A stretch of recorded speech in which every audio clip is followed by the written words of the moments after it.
Hello friends, this is Vishal Chaturvedi from Vishal English Study Circle. Welcome back.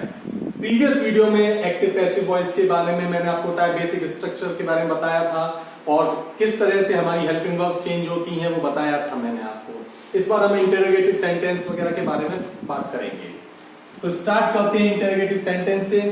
Interrogative sentence में कुछ भी नया ऐसा नहीं होता है जो हम पहले पढ़ा है हमने उससे कुछ अलग हो। सब कुछ वैसे ही होता है कि हेल्पिंग वर्ब, हमारा हेल्पिंग वर्ब वैसे ही चेंज होती है, सब्जेक्ट ऑब्जेक्ट बन जाता है, ऑब्जेक्ट हमारा सब्जेक्ट बन जाता है और वही थर्ड फॉर्म का यूज होता है। एक एग्जांपल से देख लेते हैं हम। Do you like her? Question mark. Do you like her? आपने देखा कि ये क्या है, हमारी हेल्पिंग वर्ब है। This one is subject, this one is main verb, action verb and this one is object. Object becomes subject। तो लेकिन है हमारा ये इंटरोगेटिव सेंटेंस है, इसलिए हमें क्वेश्चन वर्ड या फिर हेल्पिंग वर्ब हमें स्टार्टिंग में रखनी होती है। तो वो पैसिव वॉइस में भी उसी तरह से रखेंगे हम। तो अब सेंटेंस है हमारा प्रेजेंट इंडेफिनिट का। तो प्रेजेंट इंडेफिनिट चेंज करना किसमें होता है? One is change into two means present continuous में, और प्रेजेंट कंटीन्यूअस की हेल्पिंग वर्ब होती है is, are, am. According to her, her means she, her change हो गया she में। अब she के अकॉर्डिंग हम क्या लगाएंगे? इसमें is लगाएंगे, r लगाएंगे, m लगाएंगे, तो हम इसमें लगाएंगे is। Is she liked by you? क्या आप उसे पसंद करते हैं? क्या वो आपके द्वारा पसंद की जाती है? हमने हेल्पिंग वर्ब के प्लेस पे हेल्पिंग वर्ब रखा, सब्जेक्ट के प्लेस पर जो ऑब्जेक्ट सब्जेक्ट बन के आ गया उसको रखा, मेन वर्ब के प्लेस पे मेन वर्ब रखा, और ऑब्जेक्ट जो बाई लगाकर बनाते हैं उसको रखा हमने, सब्जेक्ट को ऑब्जेक्ट बाई लगाकर रख दिया हमने। अगर हमारी हेल्पिंग वर्ब दो पार्ट में है, जैसे is, being, are, being, will be, तो एक पार्ट को हम सब्जेक्ट से पहले और एक पार्ट को सब्जेक्ट के बाद रख देते हैं। एक एग्जाम्पल ले लेते हैं। Is she writing a letter? अब प्रेजेंट कॉन्टिन्यूअस है, चेंज करेंगे बीइंग लगाते हुए, तो is a letter। अब दो पार्ट में है, बीइंग एक पार्ट सब्जेक्ट से पहले और एक पार्ट सब्जेक्ट के बाद आ गया। Third form written by her. यही होता why is she writing a letter, तो वाई शुरू में आ जाता। Where is she writing a letter, where starting में आ जाता। When do you like her, why do you like her, तो वहां पे हम इससे पहले ही उस क्वेश्चन वर्ड को रख देते हैं।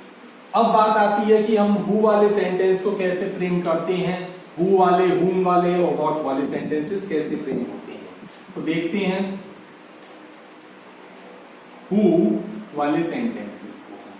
तो इसको बनाने के दो मेथड्स होते हैं। एक में हम बाय हुम कर देते हैं और एक में हम रखते हैं हु विदाउट चेंजिंग, हु रखते हैं और एक में बाय हुम। तो बाय हुम वाले में उसके बाद फिर helping verb, then subject, then third form. इसमें भी सेम रहता है, हेल्पिंग वर्ब हु के बाद, then subject, then third form of main verb. बस एक चेंज क्या आ जाता है कि यहां बाई स्टार्टिंग में रख रहे थे, यहां पर बाई लास्ट में रखते हैं। लेकिन अगर एग्जाम में आपके सामने दोनों ऑप्शंस हों तो इस वाले ऑप्शन को आपको प्रेफर करना है। This option is more appropriate, by whom वाला। तो अब हमने कहा who one the match, match किसने जीता? क्वेश्चन। तो who co first method by whom, sentence past indefinite, तो was अकॉर्डिंग टू मैच, क्योंकि मैच जो है यहां पे ऑब्जेक्ट है, अब यहां सब्जेक्ट बन जाएगा। by whom was the match, third form is already given here, second and third form same होती है। by whom was the match won। या फिर सेकंड मेथड क्या है हमारा, who was the match won by, Who was the match won by? इस तरह से हम बना सकते हैं, कोई ज्यादा चेंज नहीं है, बस by whom और इसमें who शुरू में और by लास्ट में लगाना है, बाकी बीच में बिल्कुल सेम है, helping verb then subject then main verb. Okay, clear?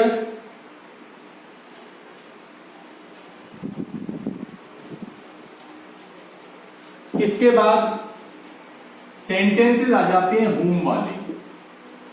whom वाले सेंटेंसेस को पैसिव में किस तरह से फॉर्म करना है? Who is the subject and whom is object. Object becomes subject. तो आपको जो एक्टिव वॉइस दिया जाता है that is given in this form. सबसे पहले whom आपको दिया जाएगा, then helping verb, then subject, then main verb. This one is given to you. आपको करना क्या है? What is whom? Whom is object and object is changed into subject. And what is the subject of whom? Whom का subject होता है who. तो यहां हमने सबसे पहले क्या रख दिया? who. Then helping verb. लेकिन अब helping verb में change क्या आ जाता है कि अब helping verb is always used according to the subject. तो यहां subject के according use हुई, अब subject change हो गया who में, तो who के according helping verb आ गई। फिर हम क्या करते हैं, इस main verb को इधर ले आते हैं in form of third form और प्लस by लगाकर इसको रख देते हैं।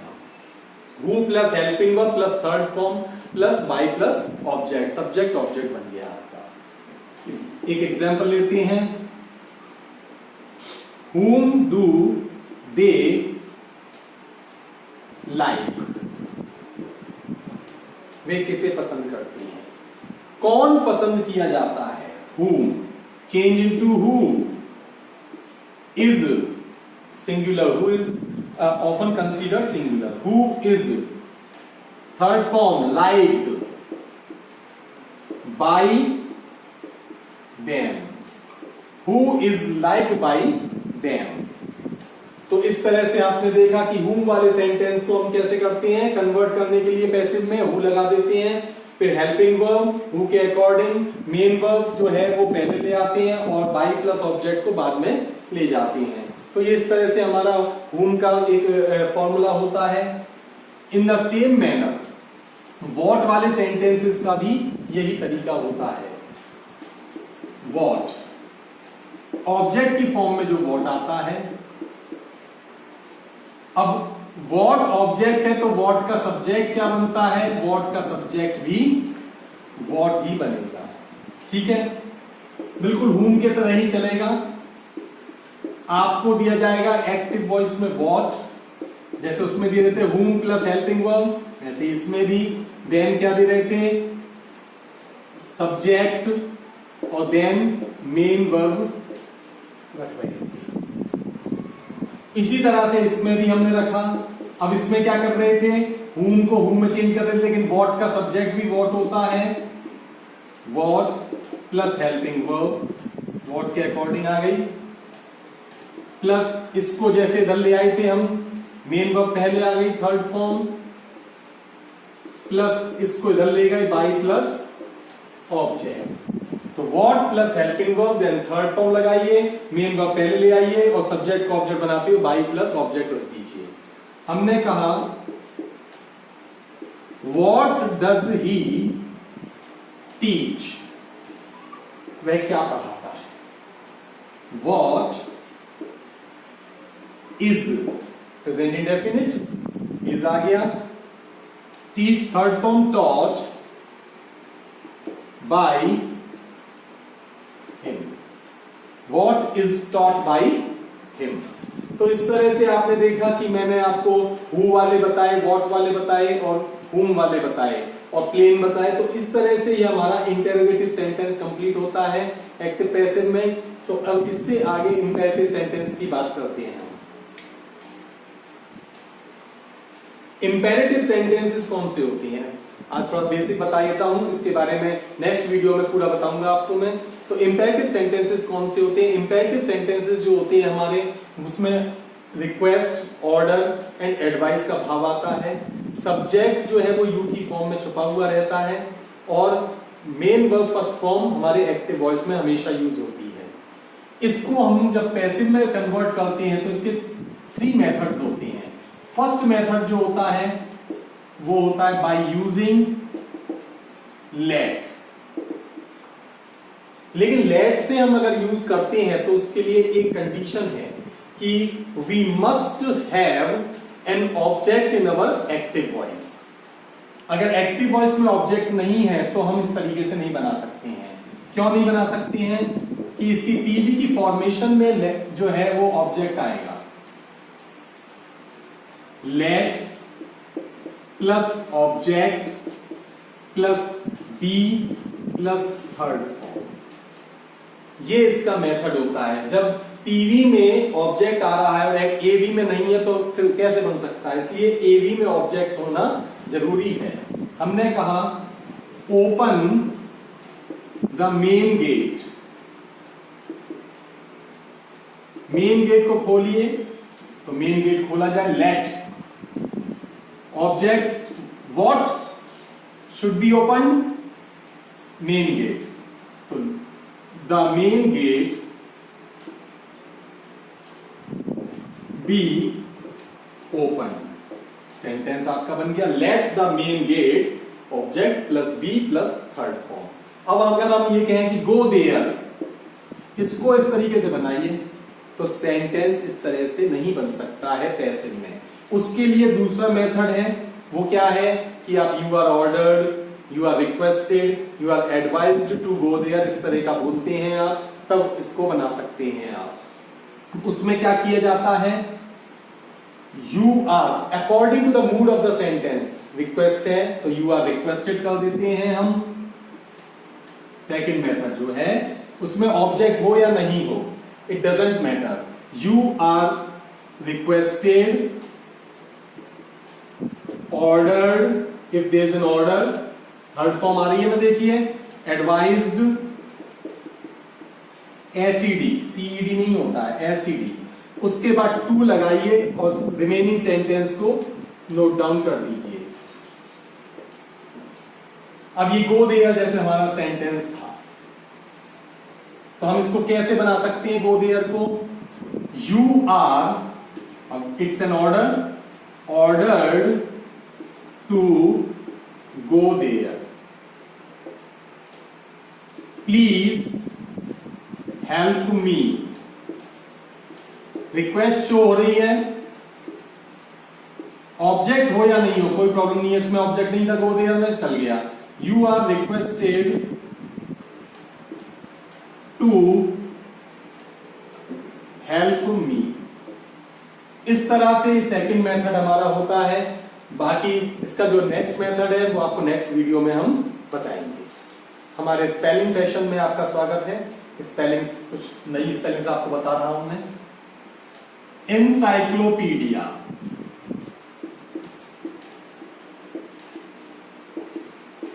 ENCYCLOPAEDIA,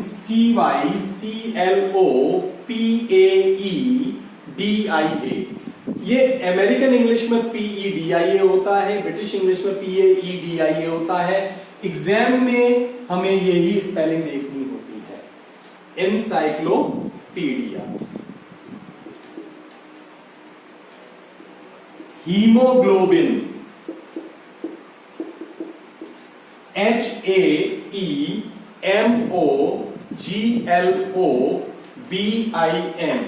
haemoglobin. वही पहले की तरह ही, अगर अमेरिकन है तो HEMO हो जाता है, लेकिन हमें तो इस पे चलना है HAEMOGLOBIN। असैसिनेशन बहुत इंपॉर्टेंट स्पेलिंग है, वन वर्ड के पॉइंट ऑफ व्यू से भी बहुत इंपॉर्टेंट होती है। एनसाइक्लोपीडिया की बात करते हैं तो एनसाइक्लोपीडिया किसे कहते हैं? A book which gives information of various subjects और वेरियस टॉपिक्स। असैसिनेशन कोई षड्यंत्र के द्वारा किसी हाई प्रोफाइल पर्सन, राजनेता की हत्या को हम असैसिनेशन कहते हैं। ASSASSINATION,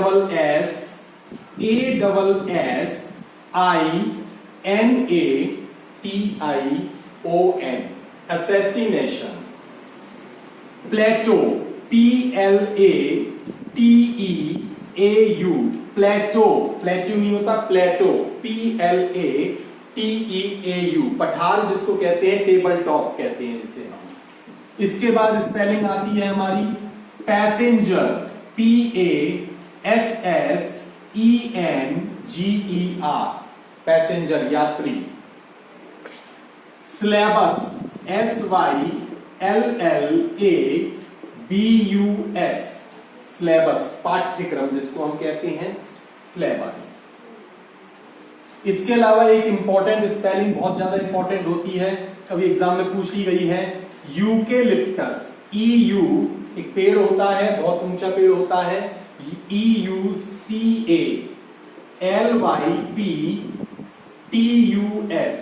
यूकेलिप्टस एक काफी ऊंचा पेड़ होता है, इसकी भी इंपॉर्टेंट स्पेलिंग है। इसके अलावा separation, SEPARATION,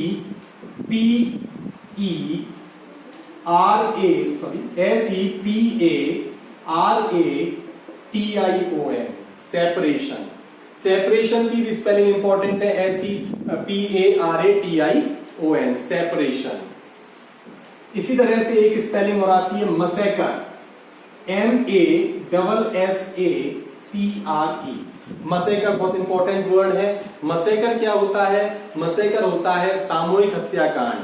a large number of people are killed in a group, जैसे जलियांवाला बाग मसैकर हुआ था 1919 में, तो मसैकर वेरी इंपॉर्टेंट स्पेलिंग।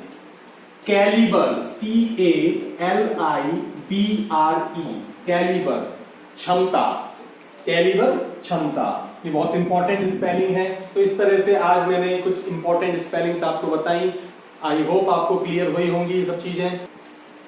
मुझे कुछ कमेंट्स मिले थे जिसमें कि ईडियम फ्रेजेस कराने की बात की गई थी कि सर ईडियम फ्रेजेस कराइए, तो नेक्स्ट सेशन में मैं आपको कुछ ईडियम फ्रेजेस कराऊंगा जो कि एग्जाम पॉइंट ऑफ व्यू से बहुत इंपॉर्टेंट होंगे।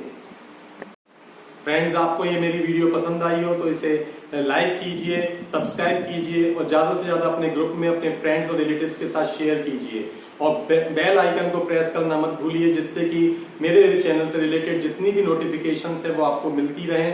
और अगर आपकी कोई क्वेरी है तो वो कमेंट बॉक्स में लिखिएगा, मैं उसका रिप्लाई आपको जरूर दूंगा। Thank you.